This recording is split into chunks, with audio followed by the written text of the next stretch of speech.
MLC ఎన్నికల ఫలితాలను కూటమి నేతలు తమకు అనుకూలంగా మలుచుకోవడం అంత సిగ్గుచేటు మరొకటి లేదని మాజీ మంత్రి విశాఖ జిల్లా వైసీపీ అధ్యక్షుడు గుడివాడ అమర్నాథ్ దుయ్యబట్టారు. విశాఖలోని పార్టీ కార్యాలయంలో జరిగిన మీడియా సమావేశంలో ఆయన మాట్లాడుతూ ఎన్నికల్లో ఎవరు గెలిస్తే వారు తమ అభ్యర్థిని గొప్పలకు పోవడం దిగజారుతనమని వ్యాఖ్యానించారు. ఉత్తరాంధ్ర పట్ల ప్రభుత్వం చూపించే వివక్షే ఎమ్మెల్సీ ఎన్నికల్లో బెడిసి కొట్టిందన్నారు. ప్రభుత్వం పట్ల ఉపాధ్యాయుల్లో ఉండే వ్యతిరేకత ఎన్నికల్లో కనిపించిందన్నారు. టీచర్ ఎమ్మెల్సీ ఎన్నికల్లో వైసీపీ ఏనాడు జోక్యం చేసుకోలేదని స్పష్టం చేశారు. ఎన్నికలకు దూరంగా ఉన్నంత మాత్రాన చేతకానితనం అనుకోవడం వారి అమాయకత్వం అన్నారు. శ్రీనివాసులు నాయుడు విజయానికి కూటమి నేతలు ఎవరు ప్రచారం చేశారో చెప్పాలని నిలదీశారు.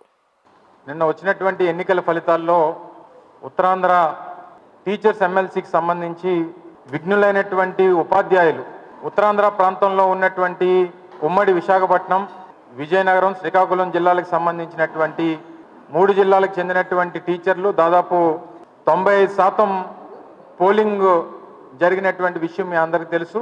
తద్వారా పోలైనటువంటి దాదాపు 20,000 మంది ఉపాధ్యాయులు వేసినటువంటి ఓట్లకు గాను వచ్చినటువంటి ఎన్నికల ఫలితాన్ని కూడా నిన్న ఈ ప్రాంత ప్రజలందరూ కూడా చూశారు.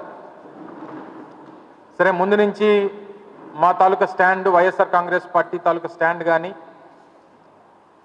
లేదా మీ తాలూకా పాత్ర ఏంటి ఎన్నికల్లో అనేటువంటి విషయాలు చాలా సందర్భాల్లో పత్రికా మిత్రులు చాలామంది అడిగారు.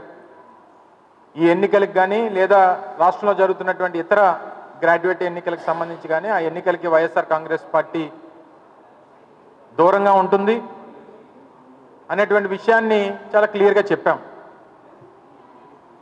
అయితే నిన్న ఫలితాలు వచ్చిన తర్వాత తెలుగుదేశం పార్టీకి అలాగే కూటమికి సంబంధించినటువంటి నాయకులు అలాగే ప్రభుత్వంలో ఉన్నటువంటి మంత్రులు చేస్తున్నటువంటి ప్రకటనలు చూసిన తర్వాత చాలా హాస్యాస్పదంగా అనిపించింది. వచ్చినటువంటి ఫలితాన్ని గౌరవించాల్సినటువంటి సందర్భాలు వదిలేసి ఎవరు గెలిస్తే గెలిచినటువంటి వారు మా అభ్యర్థి అని చెప్పుకోవడం అనేటువంటిది ఎంతకంటే సిగ్గుచేటు అనేటువంటిది ఇంకోటి ఉండదు. అందులోని ఈరోజు ప్రభుత్వంలో ఉన్నటువంటి సీనియర్ మంత్రిగా ఉన్నటువంటి అచ్చెన్నాయుడు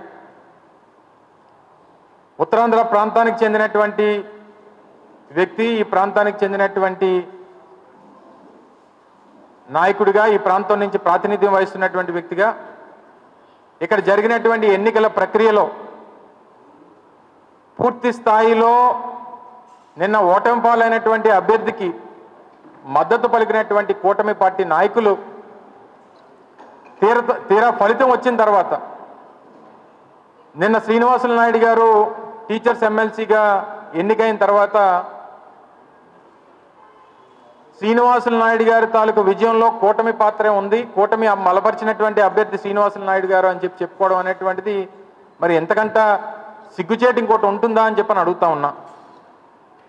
మీరు అధికారంలోకి వచ్చినటువంటి కేవలం ఈ 9 మాసాల్లో నేటికి కరెక్ట్గా మార్చి 4వ తారీఖు 9 మాసాలు పూర్తయింది. 9 మాసాల్లో ప్రభుత్వంలో పనిచేస్తున్నటువంటి అత్యధికమైనటువంటి వ్యక్తులు ఉపాధ్యాయులే. ఎందుకంటే దాదాపు రమరమే 6 లక్షల మంది ప్రభుత్వ ఉద్యోగస్తులు ఉంటే అందులో 1,80,000, 1,90,000 మంది ఉపాధ్యాయులే ఉంటారు. అంటే 100కి 35% మంది ఉపాధ్యాయులే ప్రభుత్వంలో పనిచేస్తుంటారు. అటువంటి ఉపాధ్యాయులు ఇచ్చినటువంటి తీర్పు గడిచినటువంటి 9 మాసాలుగా ఈ ప్రభుత్వం తాలూకు పనితీరుకి చెంపపెట్టు అనేటువంటి విషయాన్ని ఈ సందర్భంగా చెప్పక తప్పదు.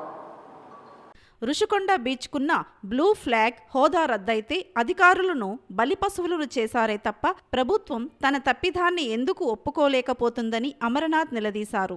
రుషికొండపై ప్రభుత్వ భవనం కడితే గగ్గోలు పెట్టారంటూ ప్యాలెస్ నిర్మాణాన్ని సమర్థించుకునేందుకు యత్నించారు.